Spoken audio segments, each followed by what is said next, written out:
Hi there, my name's Ben, and welcome back to Finish This Game.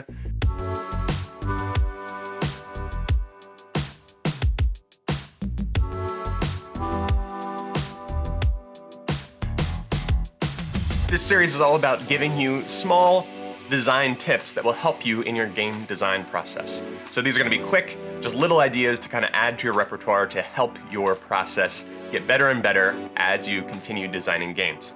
This first one is really simple. You may have heard it before, but it's critical, and that is you need to write your ideas down as you have them.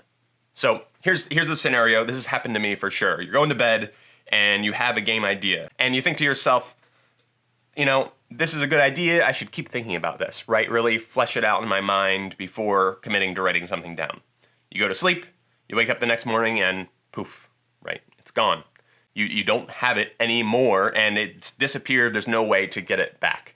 That's what we're trying to avoid. So as you have ideas, you need to write them down, because if you don't, you risk losing them, right? Our minds are fickle things, and sometimes something that seems so obvious and so clear will, in just a few hours, turn into nothing, right? Become vague, and you don't even remember what the idea was to begin with. So how do you go about capturing games? Well, you want to be organized. You want to do it in a consistent way that's going to help you always capture them. And really, I recommend one of two ways, and personally, I use a combination of both. So there's the digital route, and I recommend getting an app on your phone that will help you organize digitally captured ideas. Of course, you can use the native Notes app in your phone, but I think some other ones are a little better.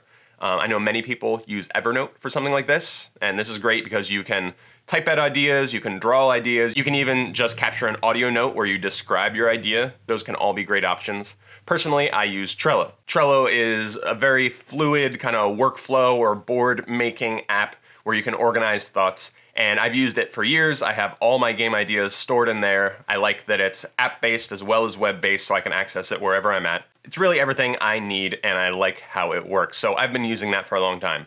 But some people aren't digital natives, or there's something they need to sketch out, and so that's why I recommend having a second option, and that would be a notebook of some kind, a dedicated notebook where all it is for is game design. And I'll show you mine. Okay, I have this. You can see this one has been put through the ringer. It's been drug all over the place, and this is where I go if I have an idea and I want to sketch it out, right? I have a visual in mind, or I have a board layout I'm trying to figure out, and so I'm sketching things down. Personally, I like having it be a graph paper because it lets me sketch things out more accurately, but it can be just a blank sketch pad as well, whatever suits you. So I go back and forth, right? If I have an idea I feel like I need to sketch out, I use this. And once I've sketched and worked out that idea there, I'll take a picture of it and add it to my Trello, and so I have that game idea documented with all my other ideas. So it's as simple as that. You just need to capture your ideas to avoid losing them later. And if you do this consistently, you are more likely to hit on ideas you really like, and also to see how ideas can fit together. Sometimes you have just a partial idea, but you need to write it down because that partial idea is going to fit together with another partial idea, and together they become a whole game idea that you can make. And so you need to be documenting even the smallest ideas you have. And if you don't know where to start, I do have one thing I can recommend. It's certainly not necessary, but it could help you, especially if you're a newer game designer, and that is the Game Maker's Journal. This is a resource I created. It's available on Amazon. It gives you a place to capture your ideas and then take those ideas and actually work them through the entire game design process, all the way through designing, prototyping, playtesting. All of those steps are in there. There's enough space for several finished games to fit into that one notebook.